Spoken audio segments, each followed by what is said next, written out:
வண்டி எடுக்கணும்னு நானே ஏதாவது ஒரு காரணம் காமிச்சு வண்டி எடுத்துட்டு இருக்கேன். போன வாரம் பார்த்தீங்கன்னா என் மக கூட வந்து சைக்கிளிங் போனோம் அப்படின்ட்டா. சண்டே வேறு வழி இல்லாமல் எப்பவும் ஹோண்டா ஆக்டிவாவில் தான் ஃபாலோ பண்ணுவாங்கள.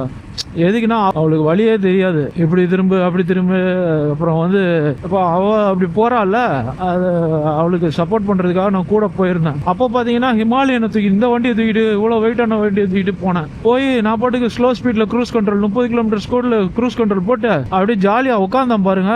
அது பாட்டுக்கு போகுதுங்க சூப்பராக, ஸ்லோவாக அது பாட்டுக்கு போயிட்டே இருக்கு.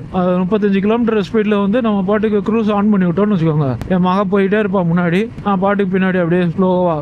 நம்ம கையை எடுக்கணும்னு அவசியம் இல்லை, பட் ஒரு அசிஸ்டன்ஸ் இருக்கும்ல, அது பாட்டுக்கு வண்டி ஓடிட்டே இருக்கும். சரியா, நம்ம ரிலாக்ஸ் பண்ற வேண்டிய நேரத்தில் கொஞ்சம் அப்படியே இடுப்பு வலிச்சுதுன்னு வச்சுக்கோங்க, அப்படியே கை காலெல்லாம் ஆட்டி அப்படியே ரிலாக்ஸ் பண்ணிக்கலாம். நம்ம என்ன சொல்றீங்க? அதுக்கு தான் அது. ஆல்ரெடி மகாபலிபுரம்ன்றது நம்ம வீட்டுல இருந்து 1.5 மணி நேரம் டிராவல். அது 1 மணி நேரம் டிராவல்னு வச்சுக்கோங்களேன். அந்த 1 மணி நேரம் டிராவல் போயிட்டு வர்றதுக்கு இவங்க கூட எல்லாம் நம்ம இப்படி போனோம்னு வச்சுக்கோங்க, பயங்கரமா இருக்கும். 1.5 மணி நேரம்ன்றது 3 மணி நேரம் ஆயிரும். 3 மணி நேரம் வண்டியில உட்காந்துட்டு அதுவும் ஸ்லோவா போயிட்டு இருந்தோம்னா செம கடுப்பா இருக்கும். அந்த மாதிரி நேரத்தில் இது கொஞ்சம் ஹெல்ப்ஃபுல்லா இருக்குங்க.